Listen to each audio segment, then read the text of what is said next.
Hello students, Vinita's Hindi class में आपका स्वागत है। आज हम इस वीडियो में स्त्री शिक्षा के विरोधी कुतर्कों का खंडन पाठ के प्रश्नोत्तर करेंगे। यहाँ हम पाठ्य पुस्तक में दिए सभी प्रश्नों को करेंगे। इनके साथ साथ परीक्षा उपयोगी अन्य महत्वपूर्ण प्रश्नों का भी हम अभ्यास करेंगे। तो आइए पढ़ते हैं। लेट्स स्टडी प्रश्नोत्तर ऑफ स्त्री शिक्षा के विरोधी कुतर्कों का खंडन।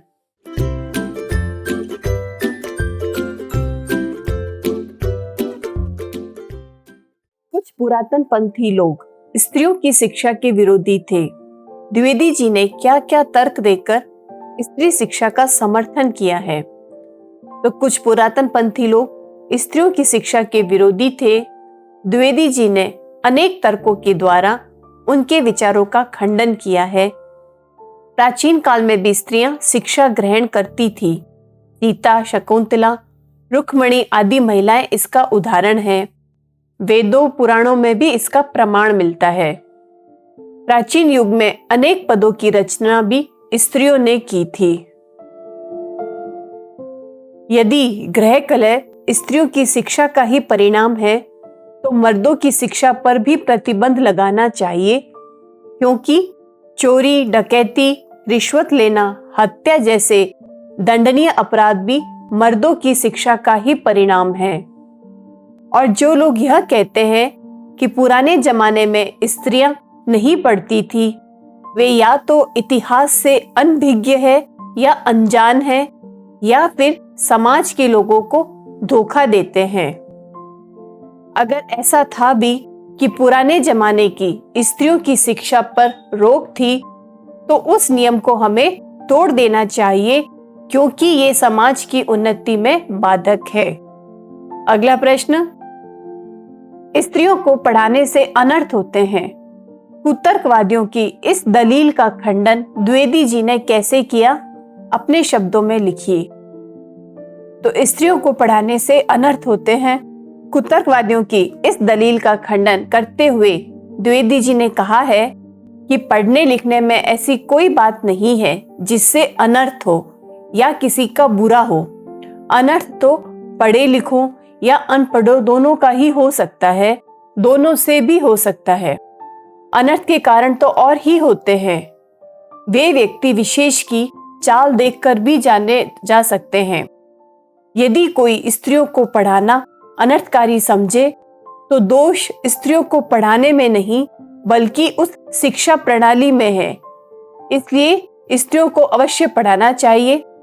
पढ़ना लिखना पुरुषों के लिए ही नहीं बल्कि स्त्रियों के लिए भी आवश्यक है। नेक्स्ट क्वेश्चन,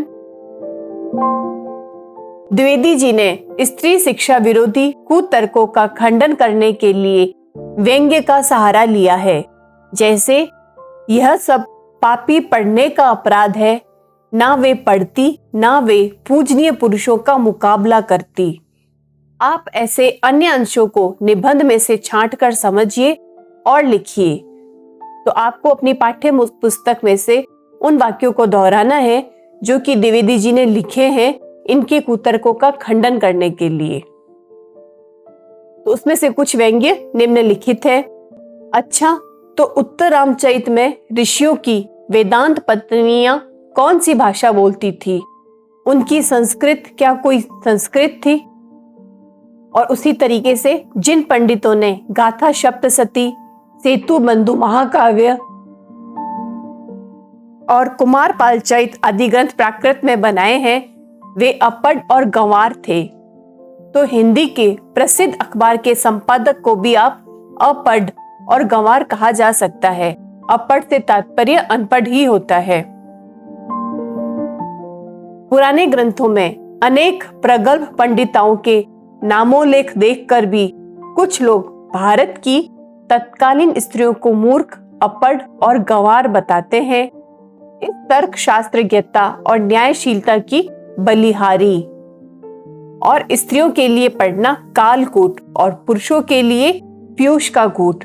तो कालकूट होता है विष का पान, जैसे विष होता है उसे कालकूट कहते हैं, और पीयूष अमृत को कहते हैं। अगला प्रश्न, पुराने समय में स्त्रियों के द्वारा प्राकृत भाषा में बोलना क्या उनके अपढ़ होने का सबूत है? पाठ के आधार पर स्पष्ट कीजिए। पुराने जमाने की स्त्रियों के द्वारा प्राकृत में बोलना उनके अपढ़ होने का प्रमाण नहीं है, क्योंकि बोलचाल की भाषा प्राकृत ही थी, जिसे सुशिक्षितों द्वारा भी बोला जाता था। जिस तरह आज हिंदी जनसाधारण की भाषा है, यदि हिंदी बोलना और लिखना अपढ़ और अशिक्षित होने का प्रमाण नहीं है, तो उस समय प्राकृत बोलने वाले भी अनपढ़ या गंवार नहीं हो सकते। इसका एकमात्र कारण यही है कि प्राकृत उस समय की सर्वसाधारण की भाषा थी। अतः उस समय की स्त्रियों का प्राकृत भाषा में बोलना उनके अपढ़ होने का सबूत नहीं है। Next question. परंपरा के उन्हीं पक्षों को स्वीकार किया जाना चाहिए जो स्त्री पुरुष समानता को बढ़ाते हो। तर्क सहित उत्तर दीजिए। परंपराएं मानव जीवन को सुंदर और सुखमय बनाने के लिए होती है। प्रकृति ने मानव को स्त्री और पुरुष दो वर्गों में विभाजित किया है। सृष्टि में दोनों की समान भागीदारी है। प्रकृति की ओर से कोई भेदभाव नहीं किया गया। स्त्री हर क्षेत्र में पुरुषों की बराबरी कर रही है। स्त्री पुरुष परस्पर मिलकर परिवार और समाज को बेहतर बना सकते हैं।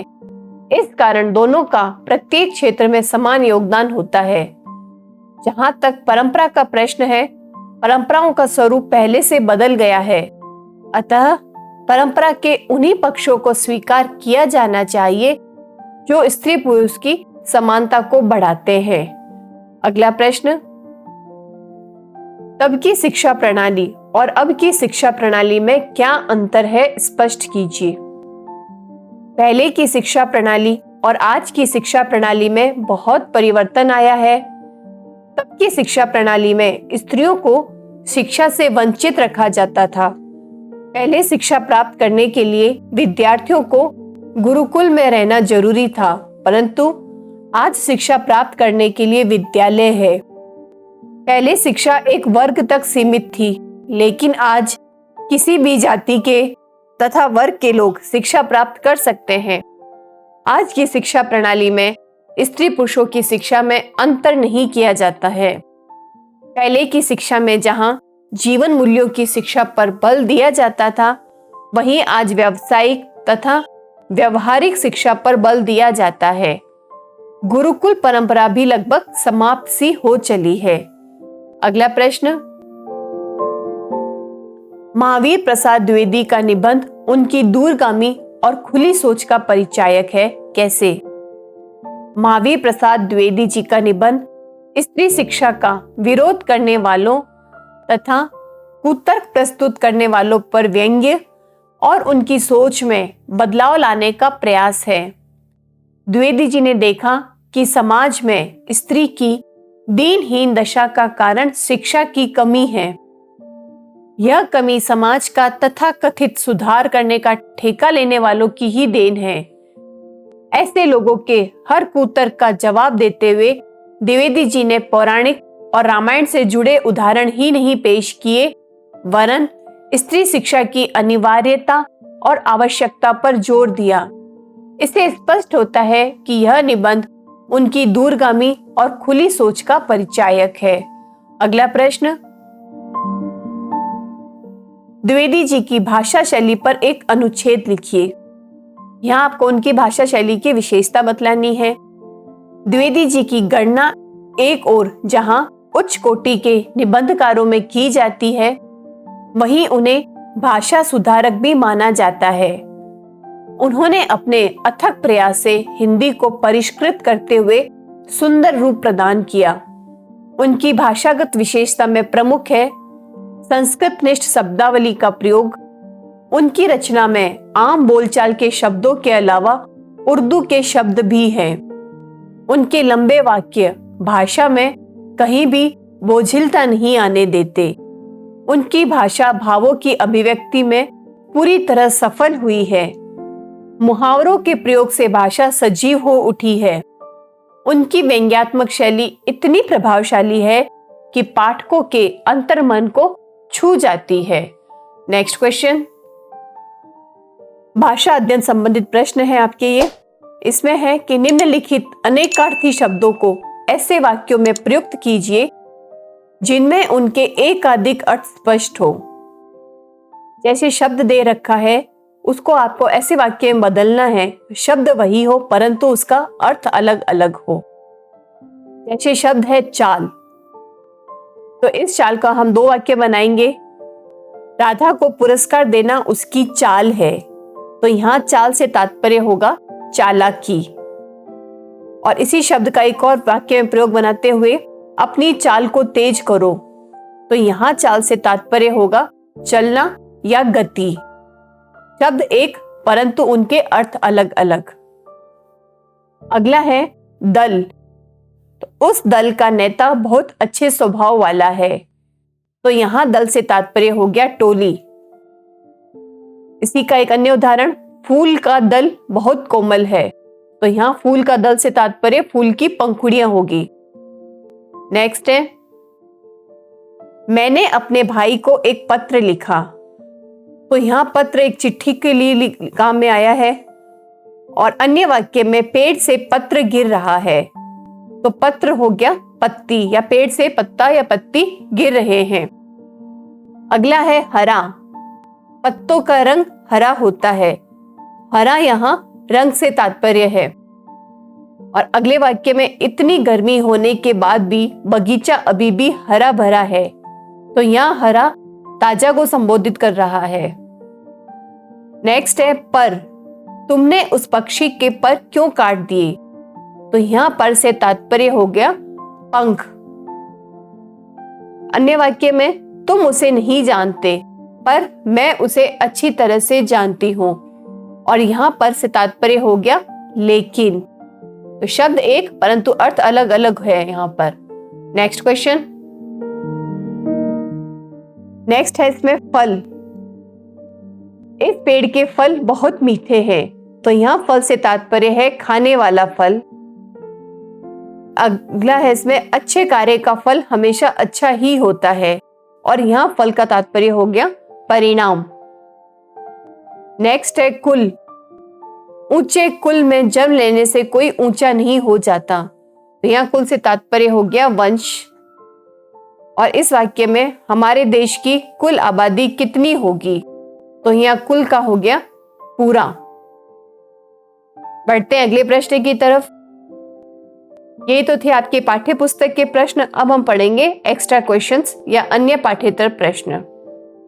इसमें पहला प्रश्न है, लेखक स्त्री शिक्षा विरोधियों की किस सोच पर दुख प्रकट करता है। तो लेखक स्त्री शिक्षा विरोधियों की उस सोच पर दुख व्यक्त करता है जो स्त्रियों को पढ़ाना गृह सुख के नाश का कारण समझते हैं। ये लोग स्वयं में कोई अनपढ़ या गंवार नहीं है, बल्कि सुशिक्षित है और धर्मशास्त्र और संस्कृत से परिचय रखने वाले हैं। ये लोग अधार्मिकों को धर्म तत्व समझाने वाले हैं, फिर भी ऐसी सोच रखते हैं। नेक्स्ट क्वेश्चन, स्त्री शिक्षा के विरोधी अपनी बात के समर्थन में क्या क्या तर्क देते हैं। स्त्री शिक्षा के विरोधी अपनी बात के समर्थन में कई कुतर्क प्रस्तुत करते हैं।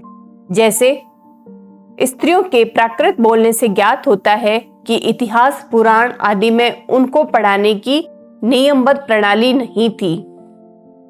स्त्रियों को पढ़ाने से अनर्थ होता है। शकुंतला प्रकरण इसका प्रत्यक्ष उदाहरण है। शकुंतला ने जिस भाषा में श्लोक रचा था वह अपढ़ों की भाषा थी। नेक्स्ट क्वेश्चन, लेखक नाटकों में स्त्रियों के प्राकृत बोलने को उनके अपढ़ होने का प्रमाण क्यों नहीं मानता है। लेखक नाटकों में स्त्रियों के प्राकृत बोलने को उनके अपढ़ होने का प्रमाण इसलिए नहीं मानता क्योंकि उस समय का अधिकांश जन समुदाय प्राकृत ही बोलता है। प्राकृत ही उस समय की जन प्रचलित भाषा थी। संस्कृत का प्रयोग शिक्षित वर्ग ही करता था और अनेक ग्रंथ प्राकृत भाषा में लिखे गए हैं। अतः प्राकृत बोलने वालों को अनपढ़ कैसे कहा जा सकता है। नेक्स्ट क्वेश्चन, प्राचीन काल में प्राकृत का प्रयोग साहित्यिक एवं व्यवहारिक दोनों ही रूपों में होता था। सब प्रमाण सिद्ध कीजिए। प्राचीन काल में प्राकृत का प्रयोग साहित्यिक एवं व्यवहारिक दोनों ही रूपों में किया जाता था। इसका प्रमाण यह है कि प्राकृत भाषा में बौद्धों एवं जैनों के हजारों ग्रंथ लिखे गए। इसके अलावा भगवान शाक्य मुनि और उनके चेलों ने प्राकृत भाषा में ही धर्मोपदेश दिए। बौद्धों के त्रिपिटक ग्रंथ प्राकृत में ही रचे गए। पंडितों ने गाथा सप्तशती, सेतुबंधु महाकाव्य और कुमारपाल चरित जैसे ग्रंथों की रचना प्राकृत भाषा में ही की थी। अगला प्रश्न, हिंदी बांग्ला आजकल की प्राकृत है, ऐसा कहकर लेखक ने क्या सिद्ध करना चाहा है?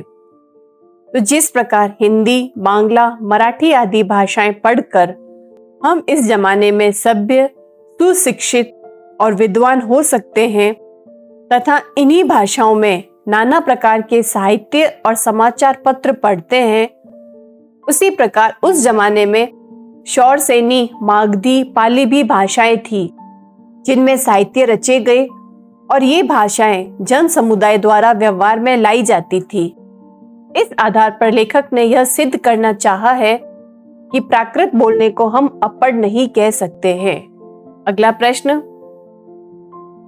प्राचीन भारत की किन्हीं दो विदुषी स्त्रियों का नामोल्लेख करते हुए यह भी बताइए कि उस समय स्त्रियों को कौन कौन सी कलाएं सीखने की अनुमति थी। प्राचीन भारत की दो विदुषी स्त्रियां शीला और विद्या है, जिन्हें बड़े बड़े पुरुष कवियों से आदर मिला है। शार्ंगधर पद्धति में उनकी कविता के नमूने हैं।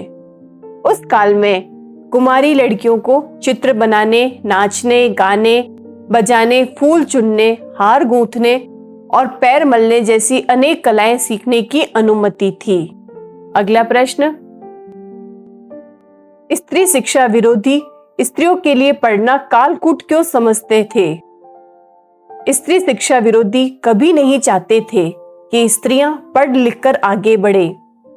उन्हें यह भय सताता रहता था कि इससे पुरुष स्त्रियों को शोषण नहीं कर पाएंगे।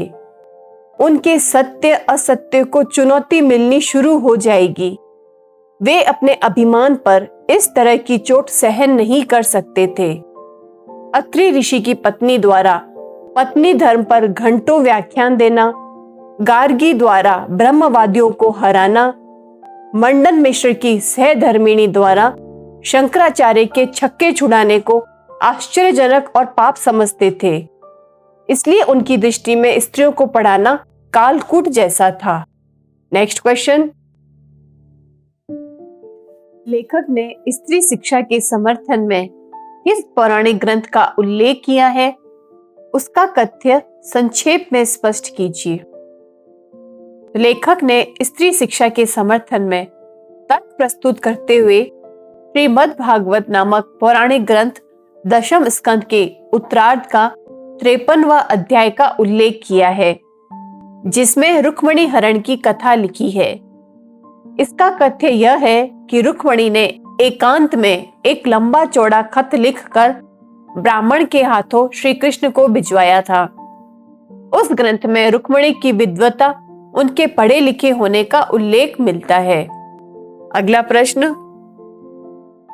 शिक्षा की व्यापकता के संदर्भ में लेखक का दृष्टिकोण स्पष्ट कीजिए।